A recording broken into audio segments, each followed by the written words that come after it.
17वां अध्याय। मत्ती के सुसमाचार का 17वां अध्याय वास्तव में 16वें अध्याय के 28वें पद से आरंभ होता है। ये दुर्भाग्य की बात है कि जिस व्यक्तियों ने बाइबल को अध्याय और पदों में विभाजित किया, उन्होंने ऐसा किया।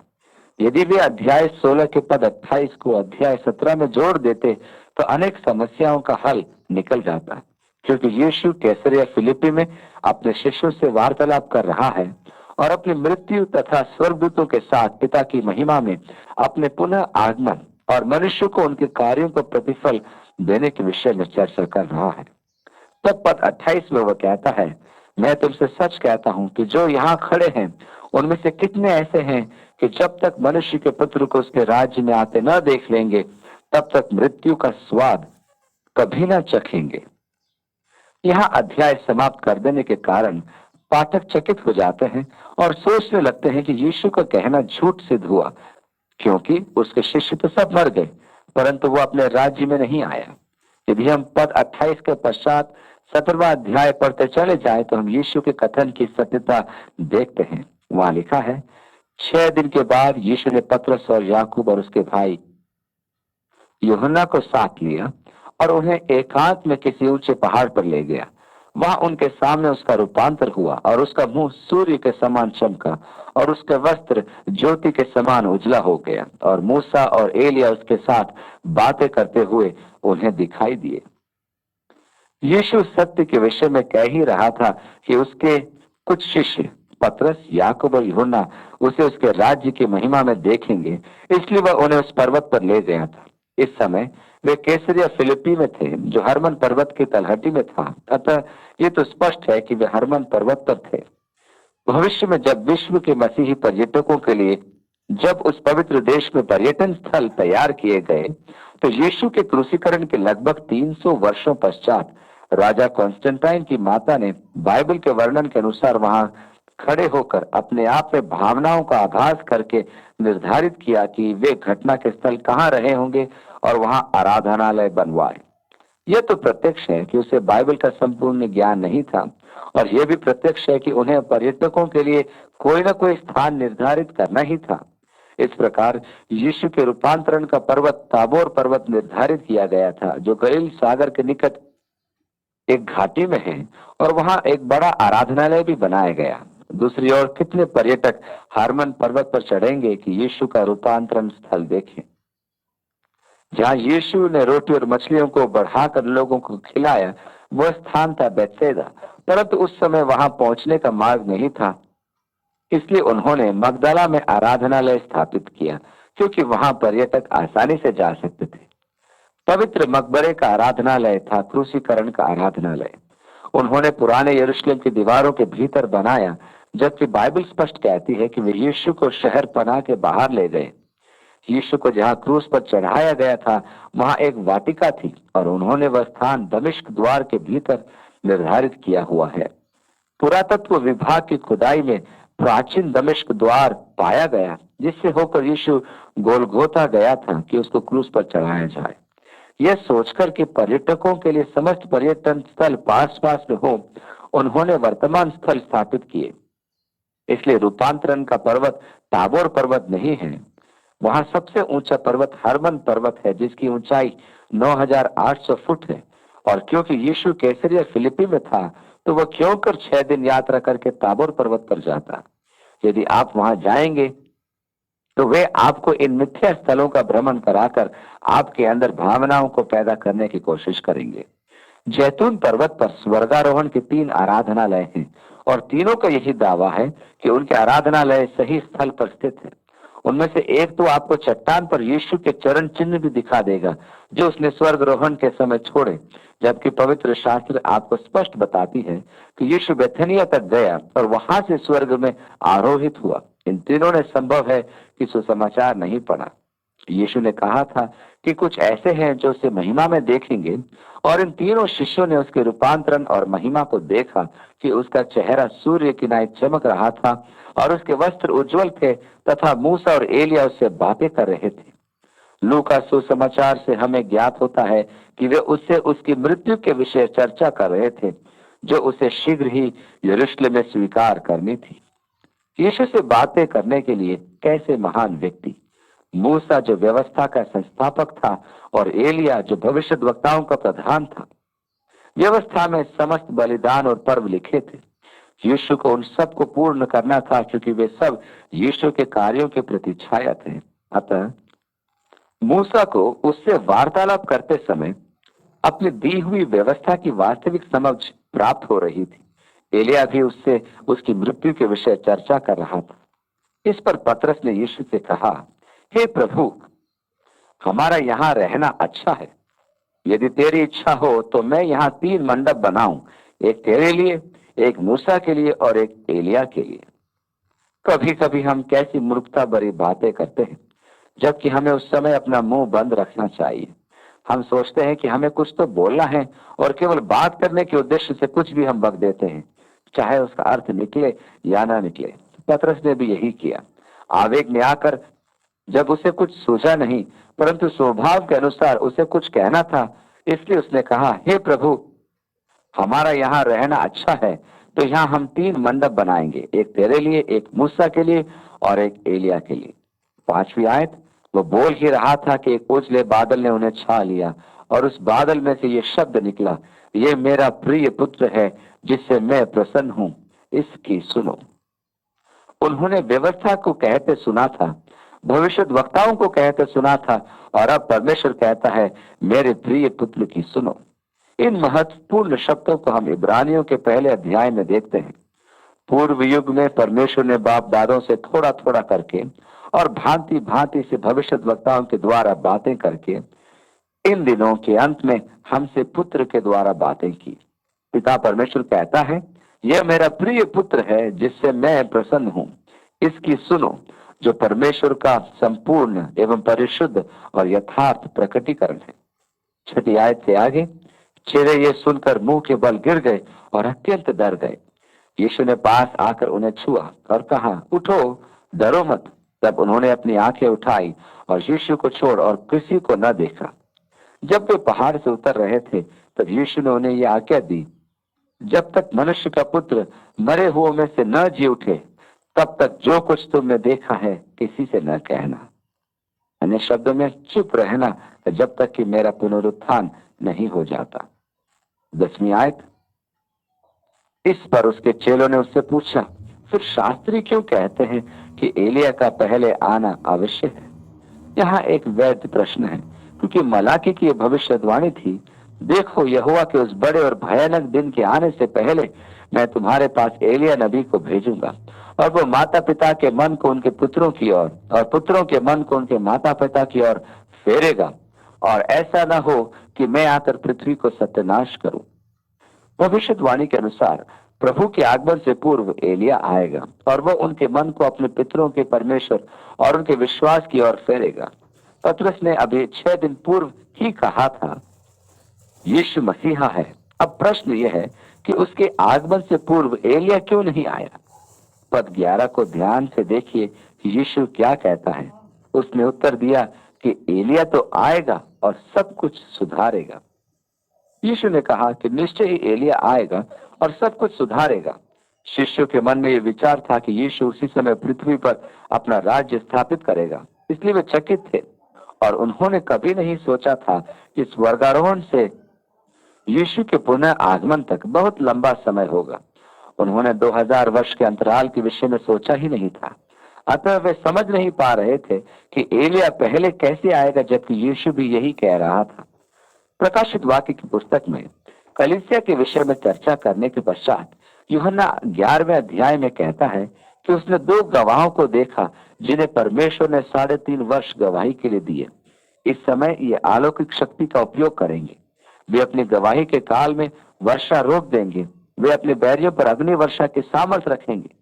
एलिया ने इस पृथ्वी पर रहते हुए ये दोनों चमत्कार किए थे। उसने प्रार्थना करके वर्षा रोकी और उस सेना की टुकड़ी पर अग्नि वर्षा की जो उसे बंदी बनाने आई थी। अतः यह स्पष्ट है कि उन 2 गवाहों में से एक एलिया होगा जो सब कुछ सुधारेगा। और यह भी स्पष्ट है कि यीशु पहली बार आया था कि हमारे पापों को उठा ले और हमारे स्थान पर अपनी स्वयं की बलि दे। वह फिर से आएगा और तब वह सामर्थ और महिमा में अपना परमेश्वर का राज्य स्थापित करेगा। इस प्रकार 2 अग्रदूत हैं, एक है यूहन्ना बपतिस्मा देने वाला। तब यीशु ने कहा, परंतु मैं तुमसे कहता हूं कि एलिया आ चुका है और लोगों ने उसे नहीं पहचाना, परंतु जैसा चाहा वैसा ही उसके साथ किया। इसी रीति से मनुष्य का पुत्र भी उनके हाथ से दुख उठाएगा। तब चेलों ने समझा कि उसने हमसे यूहन्ना बपतिस्मा देने वाले के विषय में कहा है। याजक जकरिया मंदिर में धूप चढ़ा रहा था, क्योंकि उसकी पारी थी। वहां स्वर्गदूत जिब्राइल प्रकट हुआ और वो डर गया। जिब्राइल ने उससे कहा, हे जकरिया, भयभीत न हो, क्योंकि तेरी प्रार्थना सुन ली गई है और तेरी पत्नी एलीशिबा से तेरे लिए एक पुत्र उत्पन्न होगा और तू उसका नाम यूहन्ना रखना। तो एलिया की आत्मा और सामर्थ में होकर उसके आगे आगे चलेगा कि पुत्रों का मन लड़के बालों की ओर फेर दे। ये संदेश जिब्राइल ने जकरिया को दिया, जो यूहन्ना बपतिस्मा देने वाले का पिता था। उसकी पत्नी वयोवृद्ध थी, अतः उसने संदेह प्रकट किया, जिस पर जिब्राइल ने उससे कहा कि बालक के जन्म होने तक वो बोल नहीं पाएगा। लोग आश्चर्य कर रहे थे कि उसे इतना समय मंदिर में कैसे लग रहा है, क्योंकि वे याजक की प्रतीक्षा करते थे कि वो बाहर आकर उन्हें परमेश्वर की आशीष दे। जब वो बाहर आया तो वे चकित हुए कि बोल न पाने के कारण वह उन्हें आशीष न दे पाया। वह अपने अधिवास लौट गए। इसकी पत्नी एलिशिबा के पुत्र उसके बाद में उत्पन्न हुआ। यूहन्ना के प्रचार और सेवकाई ने अनेकों को अपनी ओर आकर्षित किया और लोग गांवों और नगरों से उसके पास बपतिस्मा लेने आए थे। उसका काम देखकर शास्त्री और फरीसी विचलित हुए और उन्होंने उसके पास एक संदेश वाहक भेजकर पूछा कि क्या तू मसीहा है? उसने कहा नहीं। तो क्या तू एलिया है? उसने कहा नहीं। फिर यीशु कैसे कह रहा है कि यदि तुम स्वीकार करो तो ये वही एलिया है जिसके विषय में धर्मशास्त्र की भविष्यवाणी हुई। भविष्यवाणी तो पूर्ण नहीं हुई कि वह सब कुछ सुधारेगा, अर्थात धर्मतंत्र को सुधारेगा। ये तब होगा जब एलिया यीशु के फिर से आने से पूर्व आएगा। मैं न तो एलिया की प्रतीक्षा करता हूँ, न ही ख्रिस्त विरोधी की। सत्य तो यह है कि मैं मसीह के आने की प्रतीक्षा करता हूँ कि वह मुझे अपने साथ ले जाए। उसके बाद जो भी होता है होता रहे। यीशु ने कहा, एलिया निश्चय ही आएगा और सब कुछ सुधारेगा। यीशु ने यह भी कहा कि एलिया आ चुका था और उन्होंने उसके साथ वही किया जो उन्होंने चाहा। उन्होंने यीशु के साथ भी वैसा ही किया। उसने उसके हाथों दुख उठाया और मृत्यु प्राप्त की। 14वीं आयत, जब वे भीड़ के पास पहुंचे तो एक मनुष्य उसके पास आया और घुटने टेक कर कहने लगा, हे प्रभु, मेरे पुत्र पर दया कर, क्योंकि उसको मिर्गी आती है। या मिर्गी का जो मूल यूनानी शब्द है उसका अर्थ है चांद का मारा। उस युग के विचार के अनुसार यदि कोई पूर्व चंद्र में बाहर सो जाए तो उसे यह रोग हो जाता था। यीशु से शताब्दियों पूर्व ये विचार चला आ रहा है और आज भी पूर्ण चंद्र का प्रभाव कुछ लोगों के मस्तिष्क पर ऐसा पड़ता है कि उन पर पागलपन सवार हो जाता है। अतः उसने यीशु से निवेदन किया कि वह उसके पुत्र पर तरस खाए, और वो बहुत दुख उठाता है और बार बार आग में और बार बार पानी में गिर पड़ता है। और मैं उसको तेरे चेलों के पास लाया था, पर वे उसे अच्छा नहीं कर सके। यहाँ ध्यान देने योग्य बात यह है कि यीशु ने अपने शिष्यों को दुष्टात्माओं पर अधिकार दिया हुआ था। उन्होंने उसके अधिकार का प्रयोग किया और आकर उसे आनंद से सुनाया कि दुष्टात्माएं भी उनके अधीन हैं। यीशु ने उनसे कहा कि आनंद की बात यह नहीं कि दुष्टात्माएं तुम्हारे अधीन हैं, वरन यह कि तुम्हारे नाम मेमने की जीवन की पुस्तक में लिखे हैं। यहाँ वे असफल क्यों रहे? मैं आपका ध्यान एक विशेष बात की ओर केंद्रित करना चाहता हूँ, और मेरे विचार में यह बहुत महत्वपूर्ण बात है। मेरे विचार में शैतान आपके आत्मिक उत्थान के नीचे खड़ा प्रतीक्षा करता है। यह मेरा अनुभव है कि सदा एक सुहाने आत्मिक अनुभव के पश्चात बैरी मेरी परीक्षा लेता है। वह सदैव तैयार रहता है कि वह आपसे वह छीन ले जो परमेश्वर ने आपको दिया है। आप आनंद से परिपूर्ण हो, वहीं रहना चाहते हैं, परंतु आपको लौट कर भी आना है, और वहां शैतान आपको नोच कर खाने के लिए तैयार रहता है कि आपको प्राप्त आशीष और महिमा आपसे छीन ले। अतः हमें सावधान रहना है कि हमारी महान आत्मिक आशीषों के उपरांत भी हम बैरी के प्रहार से सुरक्षित नहीं है। वह सदैव तत्पर रहता है कि आपके जीवन में विघ्न डाले, आपका नाश करे। अतः वह पिता यीशु के सामने घुटने टेक कर निवेदन करता है कि वह उसके पुत्र को चंगा करे, जहां उसके शिष्य असफल रहे थे। 17वीं आयत, यीशु ने उत्तर दिया, हे अविश्वासी और हठीले लोगों, मैं कब तक तुम्हारे साथ रहूंगा? कब तक तुम्हारी सहूंगा, उसे यहाँ मेरे पास लाओ। तब यीशु ने दुष्टात्मा को डांटा और वह उसमें से निकल गई और लड़का उसी घड़ी अच्छा हो गया। चेले नहीं कर पाए, परंतु यीशु ने किया। उसने उसे डांटा और दुष्टात्मा तुरंत निकल गया। तब चेलों ने एकांत में यीशु के पास आकर कहा, हम इसे क्यों नहीं निकाल सके? ये एक अच्छा प्रश्न है, क्योंकि उन्हें सामर्थ और अधिकार दिया गया था, परंतु यहाँ वे विफल रहे। उसने उनसे कहा, अपने विश्वास की घटी के कारण, क्योंकि मैं तुमसे सच कहता हूं, यदि तुम्हारा विश्वास राई के दाने के बराबर भी हो, तो इस पहाड़ से कह सकोगे, यहाँ से सरक कर वहां चला जा, तो वह चला जाएगा, और कोई बात तुम्हारे लिए असंभव न होगी। पर यह जाति बिना प्रार्थना और उपवास के नहीं निकलती। शिष्य सोच रहे थे कि वे इस स्थिति में असमर्थ कैसे रहे। यीशु ने कहा, अपने विश्वास की घटी के कारण। दूसरे सुसमाचार में हम पढ़ते हैं कि जब वे बालक को यीशु के पास ला रहे थे, तब दुष्टात्मा ने उसे भूमि पर गिरा दिया और वह छटपटा रहा था। सब उस ओर दौड़ पड़े कि क्या होगा। संभव है कि दुष्टात्मा ने यही प्रतिक्रिया शिष्यों के साथ की होगी, जिससे वे विस्मित हो यीशु प्रदत्त अधिकार को भूल गए होंगे। हम भी अनेक बार जब शैतान के सामर्थ और कामों को देखते हैं, तो हमारे मन में अविश्वास उत्पन्न होने लगता है। हम किसी के जीवन को नाश करते शैतान की शक्ति से विस्मित हो जाते हैं, और हम भूल जाते हैं कि परमेश्वर ने हमें उससे भी बढ़कर बहुत बड़ी सामर्थ हमको प्रदान करी है। आज 20वीं शताब्दी में भी दुष्टात्माओं की अनेक घटनाएं हैं, और आप आपकी सेवकाई के दौरान इनसे परिचित होंगे, और शायद आपने इन्हें कई बार निकाला भी होगा। जब आप इस प्रकार के शैतानी क्रियाकलाप देखते हैं, तो आप शैतानी शक्ति द्वारा सम्मोहित कई बार हो जाते हैं और आपका विश्वास गिरने लगता है। परंतु परमेश्वर का धन्यवाद हो, जो हम में रहता है, और जो हम में रहता है वो उससे बढ़कर है जो संसार में है, और उसने हमें इन पर अधिकार दिया है। परमेश्वर की संतान होने के कारण हमें न तो उनसे भयभीत होना है और न ही विचलित होना है। हमें मसीह यीशु के द्वारा उन पर अधिकार और सामर्थ्य प्राप्त है। इसलिए यीशु ने कहा कि विश्वास की घटी के कारण तुम ऐसा नहीं कर पाए। यदि तुम्हारे अंदर राई के दाने के बराबर भी विश्वास हो, तो तुम पर्वत को भी हटा सकते हो। परंतु उसने यह भी कहा कि ऐसी दुष्टात्मा उपवास और प्रार्थना द्वारा ही निकाली जाती है। संभव है कि यह दुष्टात्मा उच्च श्रेणी की थी, क्योंकि उनकी भी श्रेणियां होती हैं।